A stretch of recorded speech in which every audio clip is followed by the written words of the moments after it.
આજ રોજ અમે 21 છોટાઉદેપુર લોકસભા ચૂંટણી માટેનું ભારત આદિવાસી પાર્ટી તરફથી જામસિંગભાઈ હીરાભાઈ રાઠવા ઉમેદવારી નોંધાવું છું.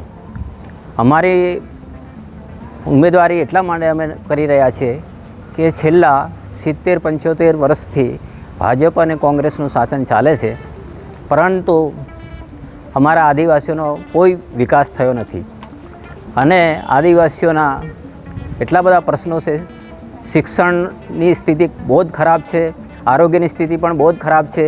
અહીંયા છોટાઉદેપુર જિલ્લો લગભગ 10 લાખની વસ્તી આદિવાસીઓને રહે છે, છતાં નર્મદાનું પાણી અમારા જિલ્લાના કિનારેથી આખા રાજ્યમાં હજારો કિલોમીટર જાય છે, પણ અમારો છોટાઉદેપુર જિલ્લો તરસ્યો છે અને પીવાનું પાણી નહીં મળતું કે સિંચાઈનું પાણી નહીં મળતું. એના લીધે એટલા બધા બીજા પ્રશ્નો પેદા થયા છે